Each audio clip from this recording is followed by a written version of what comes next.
Welcome back to The Spoken Word. My name is Travis, and I'm your host. Today, we are going to start discussing how the Old Testament thinks about sin. Understanding sin in its original Old Testament definition is central to understanding the gospel.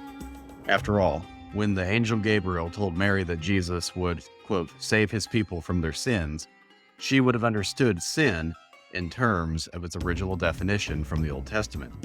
The crucifixion itself also happened within this Jewish context. We must understand the problem that sin presented in the Jewish mind if we want to rightly understand how Jesus' death, resurrection, and ascension were the solution to that problem. The Old Testament uses several words for things that we might collectively think of as some variety of sin. But the dominant words that get translated into English as sin are varieties of the Hebrew word Hattat. Let's dive in and see how the Old Testament uses this word family.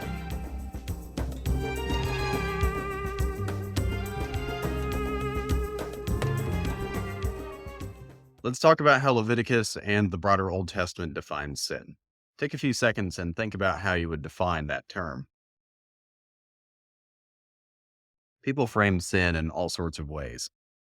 John Wesley, for example, an English preacher of the 1700s, defined sin as a, quote, willful transgression of a known law of God. The Merriam-Webster Dictionary puts it this way. As a noun, sin is an offense against religious or moral law. Sin is an action that is felt to be highly reprehensible.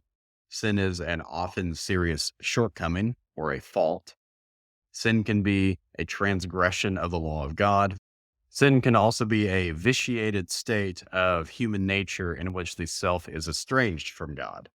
As a verb, sin can mean to commit a sin, or it can mean to commit an offense or fault. So, according to Merriam-Webster, sin is a word that is generally centered around faults or rule breaking. So, in line with those definitions that are centered around faults or rule breaking, most of us probably do have a very legal sense of the word sin. To sin is to disobey a rule or a law, like maybe one of the 10 Commandments. To most of us, sin is a crime. Sinning is performing a crime, and to be a sinner is to be a criminal. Now, this is all important because sin is central to Christianity. It is one of the key reasons that Jesus died. The New Testament is clear that he died for sin. But is this to say that Jesus died for crimes? Or is there something deeper that the New Testament authors had in mind? Let's turn to where they got their definition, the Hebrew Bible, and see how it defines sin. In our English translations of the Old Testament, sin is usually the English word that is used to translate the Hebrew word Hattat. That is Strong's Concordance Hebrew 2403. There are other variants of the noun Hattat, but they are minor players. Hattat is used about 296 times in the Old Testament. All the other relatives of Hattat that get translated in English as sin amount to a mere 42 uses combined. So if you are reading an English translation of the Old Testament and you see the word sin, about 90% of the time, the underlying Hebrew is Hattat. So for our purposes, I'm going to ignore these other minor players and focus in on the word Hattat, especially because this is the word that is used dominantly in Leviticus. So sin as a noun is Hattat. But sin can also be a verb. You can sin a sin. In the same way, there is a verb related to Hattat, the verb hata, which is Strong's Concordance number 2398. Just as you can sin a sin, you can hata a hatat.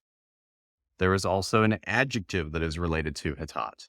This would be like our word sinner. This word is chatta, which is Strong's Concordance number 2400. So we have a noun, hatat, we have a verb, hata, and we have an adjective, chatta. A sinner can sin a sin. In the same way, a chatta can hata a hatat. Let's take a survey of some passages that use these words. Since we are concentrating on Leviticus, let's start in Leviticus. A typical Levitical use of the Hattat family is found in Leviticus 4:3. This is about the sin offering for a priest that we've explored briefly elsewhere. It says, if the anointed priest sins, or hatas, bringing guilt on the people, he is to present to Yahweh a young, unblemished bull as a sin offering, or a hatat, for the sin, again, hatat, that he has committed. This is an oddity. If you sin, you bring a sin offering for the sin. But in Hebrew, if you hata, you bring a hatat for the hatat. Hatat can thus refer to both sin and a sin offering equally. Only context determines what meaning it should have. So that's an interesting little quirk that will impact the New Testament understanding of the Greek equivalent of hatat once we get there. But overall, this is typical of the Levitical use of the term. A hatat is something that demands a sin offering, or a hatat, and it's an action that someone can take when used as a verb. I won't belabor the point by spending any longer here in Leviticus. The point is that of the many different words that are used for general things that are bad in the Old Testament, hatat specifically is what our Levitical sacrifices deal with. Since Leviticus has confirmed that this is the word group that is worth chasing if we want to understand what sacrifices are for, let's go look at some other places in the Old Testament where these words get their core meanings. The very first place that hatat appears in the Bible is in Genesis chapter 4. The sons of Adam and Eve, Cain and Abel, offer sacrifices to God in the story. Abel's sacrifice is accepted, but Cain's is not for some reason that isn't explicitly said. But as a result, he's very angry. God confronts Cain and says this to him: "Why are you furious? And why do you look so despondent? If you do what is right, won't you be accepted? But if you do not do what is right, sin," or hatat, "is crouching at the door. Its desire is for you, but you must rule over it."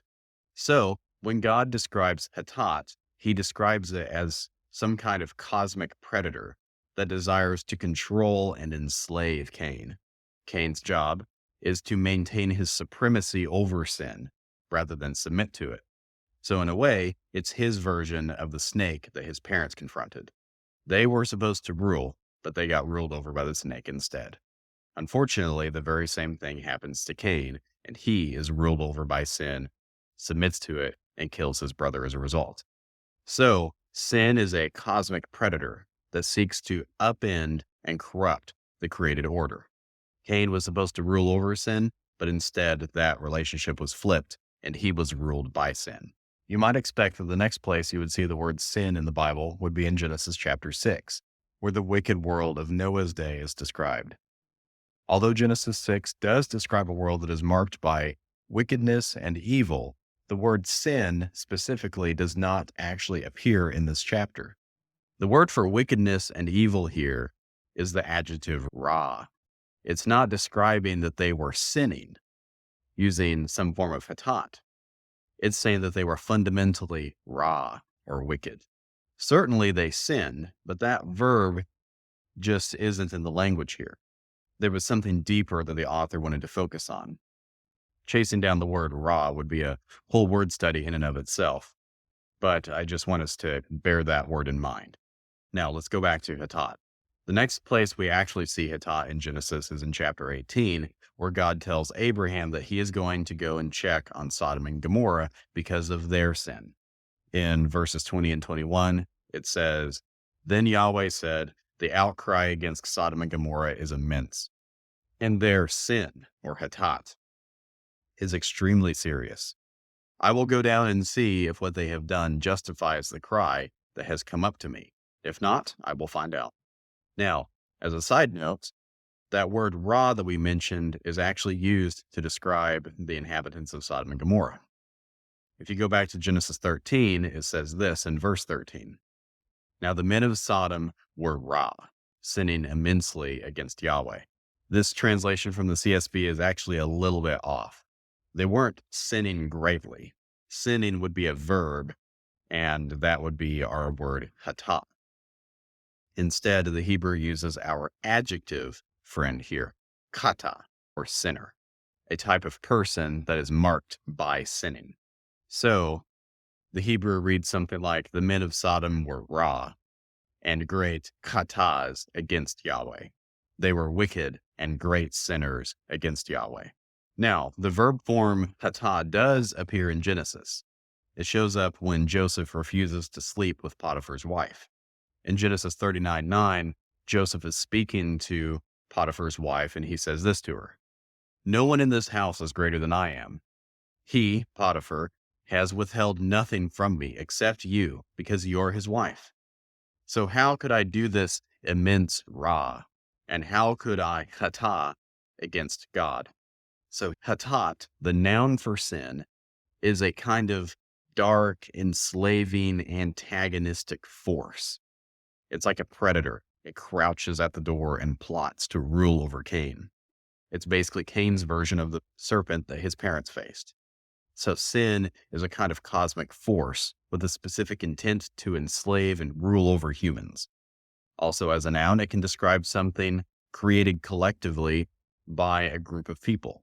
Sodom's Hattat, singular, not plural, was great.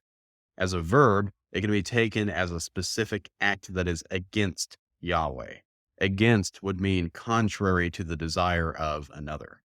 So to sin against Yahweh is to perform an act that is opposed to him. So hata, or sinning, is a kind of opposition to God. It is to participate in rebellion. As an adjective, like sinner, kata describes someone who is marked by a pattern of hata'in.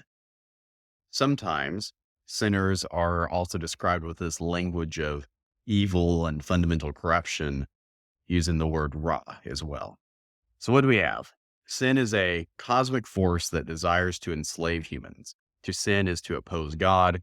To be fundamentally marked by that opposition is to be a sinner or to be wicked. And sin itself can be the product of community activity. Let's flip over to Numbers chapter 6 and read about the Nazirite vow. This was a special vow that someone could take to dedicate themselves to God for a short time as an act of worship. But you had to be careful of what you did during this time. It says in Numbers 6, verses 9 through 12, that if someone suddenly dies near him, the person that has taken the Nazirite vow, defiling his consecrated head, he must shave his head on the day of purification. He is to shave it on the 7th day. On the 8th day, he is to bring 2 turtle doves or 2 young pigeons to the priest at the entrance to the tent of meeting. The priest is to offer one as a hattat, a sin offering, and the other as a burnt offering to make atonement, to kafar, on behalf of the Nazirite, since he incurred guilt, hata, because of the corpse. On that day, he is to consecrate his head again. He is to rededicate his time of consecration to Yahweh and to bring a year-old male lamb as a guilt offering. But do not count the initial period of consecration, because it became defiled. In this passage, we get to tie in our knowledge of kafar. The priest is going to kafar for the Nazirite, and he's going to offer a sin offering, a hattat, plus a guilt offering, which is another type of sacrifice. All of this is needed because the Nazirite, hatad, sinned by someone randomly dying next to him. The result is defilement. Obviously, there's not a moral issue here. The Nazirite did not have a moral failure, and yet just being in proximity to death was a hata that required a hatat, just like other sins in Leviticus. So to sin in the Hebrew view is not strictly limited to moral failings. All moral failings, to be sure, are themselves hatats, but not all hatats are moral failings. The moralistic view that most of us have about sin just doesn't make sense in a passage like this. It's too restrictive. The CSB translators tried to be more nuanced here and rendered hata more dynamically as the phrase incurred guilt rather than sinned to try and make that clarification. But that doesn't do much when you still have to bring a sin offering to deal with it. Instances like this clue us in that there's something more to hatat than a single English word can express. When we see sin in our Bibles, we need to read it as Judaized English and expand our concept of sin to be more like the Hebrew version that can include even non-moral failings. Finally, let's explore one last passage that highlights an important point about the Old Testament concept of sin. In Judges chapter 20, verse 16, it says, "There were 700 fit young men who were left-handed among all these troops. All could sling a stone at a hair and not miss." That word miss is hata, the verb for sin. So here, that verb can simply mean missing a target. It's doing the thing that was not the goal. So again, here we can see that even the verb hata can be used for something that has nothing to do with morality. It's just doing something that's not the goal. This word family is about things that are more expansive than strictly legal misdemeanors. So let's tie together all that we found here. Sin is about things and actions that are opposed to God and his goals.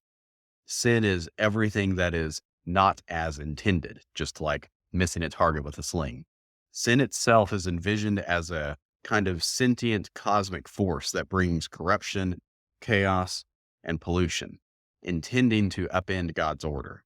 It desires to rule the rightful rulers of earth, humans, flipping God's order of creation and corrupting. Enslavement culminating in death is the rebellion's goal.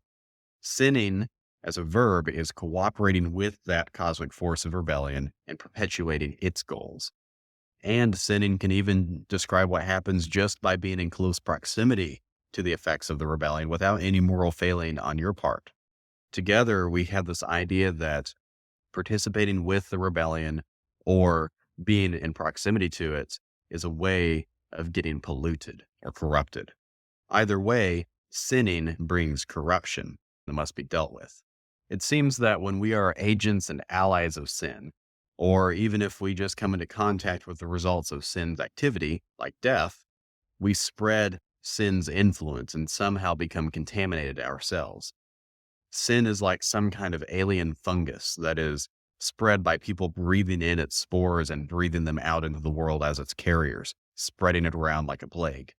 This dark fungus then feeds upon life, leaving only dead husks in its wake.